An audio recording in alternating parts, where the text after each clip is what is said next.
okasyon ay may mga kinahihiligang kagamitan, salita at gimmick. At kung ano ang patok, tiyak na susundin ng mga kabataan para di masabing sila ay nahuhuli sa uso.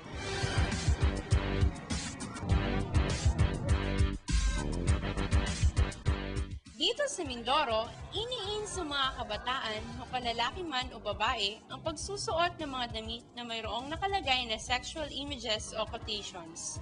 Kasi naastigan ako sa mga taong nagsusuot ng mga printed shirt and parang nakikiayon ako sa trend nila. Para sa akin, naastigan ako kasi marami ng kabataan ang naiin sa trend.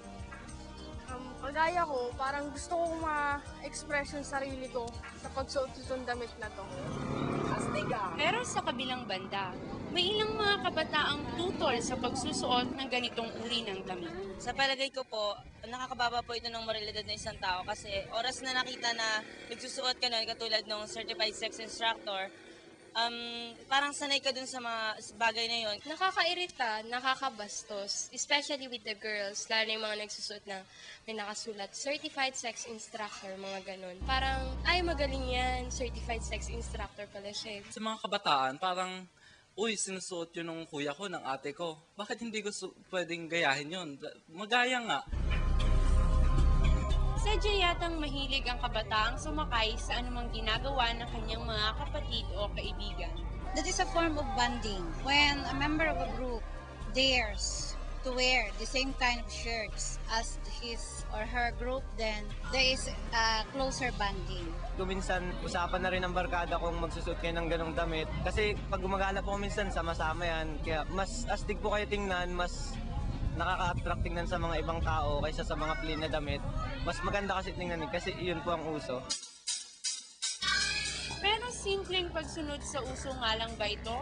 O may mas malalim pang kahulugan ng pagsusuot ng ganitong damit?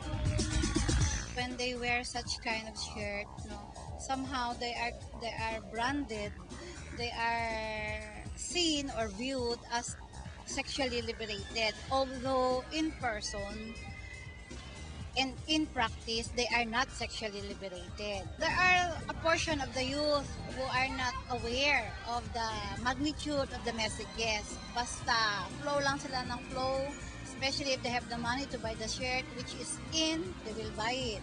I believe because our youth nowadays are evolving into a different kind of modernization and sexual revolution, but the Filipinos are basically conservative.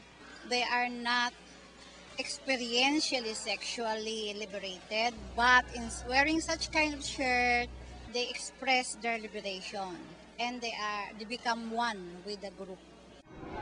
Dagdag pa ni Ms. Morales, ano man daw ang dahilan ng pagsusuot ng mga kabataan ng mga ganitong klaseng shirts, dapat nilang maisip kung ano ang maaaring epekto nito sa pagtingin sa kanila ng ibang mga tao, lalong-lalo na sa mga kababaihan. For the females who wear such kind of shirts, there is a greater disadvantage than advantage. Why? Because it invites sarcasm, it invites frown from the populace. At the same time, if they encounter misbehaved males, they will be subject to bastusan, no? Ganun yun eh.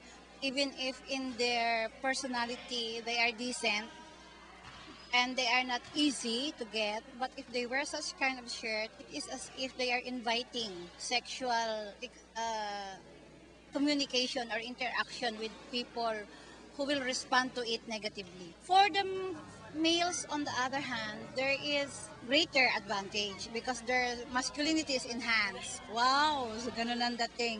Wow, ang macho. Wow, ang lakas ng loob. So, lesser ang negative effect of wearing such shirts among the males.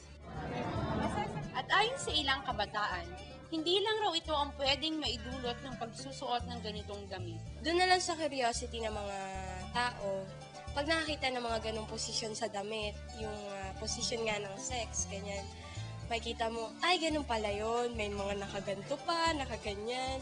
Kung ako na lang na nakakakita, curious ako paano pa yung iba, lalo na yung mga babaeng ganyan, mga haliparot, ganun.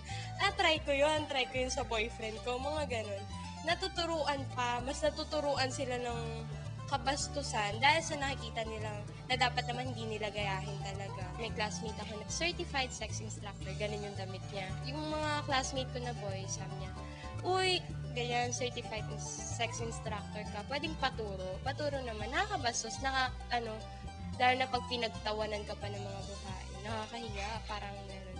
Tapos yung mga boys naman, mahilig sila magsuot na porn star, yung mga iba't ibang position ng sex, gano'n.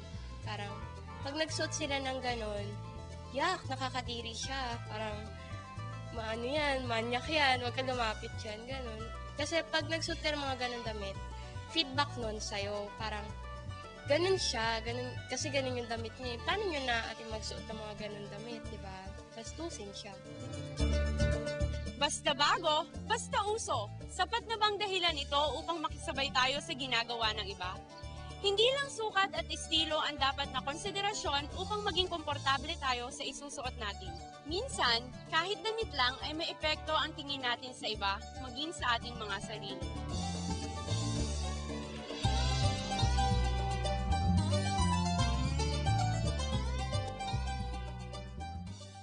Ang Kabataan Express ay hatid sa inyo ng UNICEF.